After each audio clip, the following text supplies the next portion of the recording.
The only reason you know who I am is because of the information that I provide to you. This is true of just about anyone. I guess many will probably wonder if I'm willing to go to jail for fraud. I helped the government lie to people about who I was. Not at first, because when it first happened, I was far too young to say anything about it. And as I got older, I was far too scared. But with everybody starting to come out now about things that they've gone through,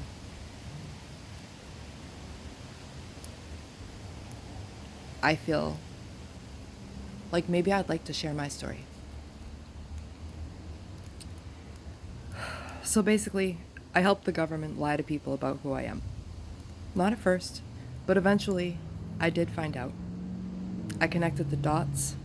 It took me years, and when I did, people called me crazy and angry and every name or label that they could possibly put on me, because otherwise people would know they were wrong.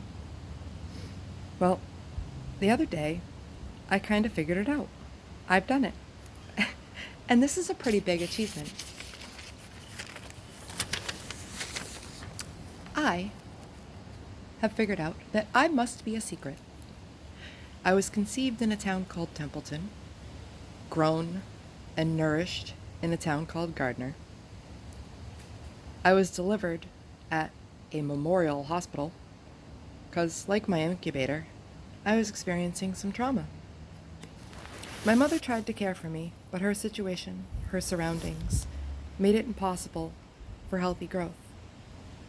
She called for help. She was young and married. However, the man she was married to was not my father. She was abused for this. And her calling for help to the system put in place to help those in her position turned out to be more traumatic than no help. Physical abuse heals. Mental abuse is harder. Can you imagine being a mom in a marriage, feeling alone and under contract? Being called a whore, being shamed by her friends and her family, openly or masked, intentionally or unintentionally. It's gotta be hell. Aborting me would have been easier, but she loved my father. They planned to get married and run away together. But in the summer of '83, he was on his motorcycle, riding home from his cousin's house, a ride he'd made many times before with no issues, except August 2nd, 1983. This day was different. On his ride home through the beautiful wooded town, he turned a corner by the Rod and Gun Club, and there were some kids in the road. He moved over on the corner to avoid hitting them and into the oncoming lane of traffic. And a fellow biker decided to drive that beautiful road at the same time. It was just a beautiful day out. So this man became the oncoming traffic. He and my father collided. My father was rushed to the hospital, where he was pronounced dead 6 days later, on August 8th, 1983.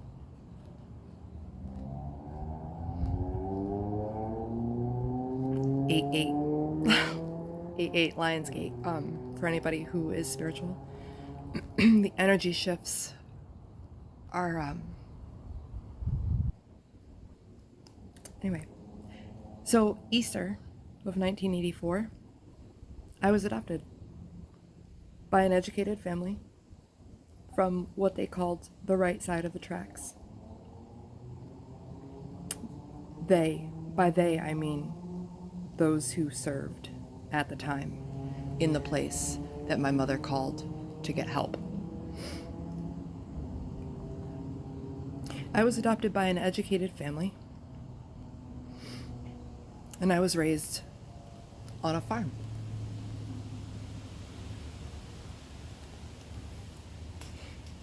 My mom was only on the wrong side of the track because she didn't realize that another side was possible. You can only hear so many insults before you start getting dehydrated, dried out. You give up, you lose hope, and you give in, right? I mean, too much saltiness is bad. Too much salt in daily life can cause edema, swelling of the hands and feet, and blockages. And then, like a domino effect, and I'm not talking pizza, your vessel comes tumbling down. Growing up on a farm, I learned about slugs. Did you know if you pour salt on a slug, they shrivel up? Don't do it. That's mean. Yeah, lesson learned. I felt horrible.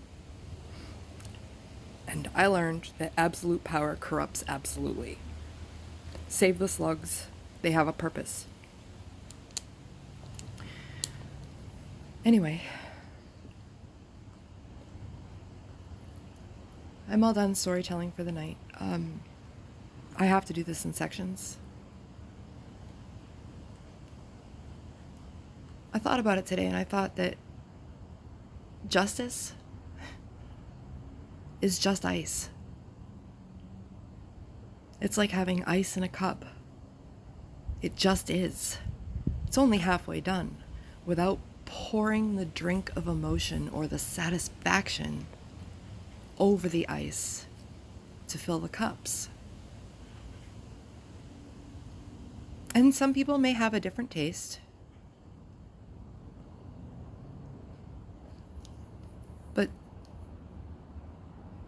to have something be justice, everybody has got to feel justified. I feel justified in this series. But for the safety of myself and my family, this will remain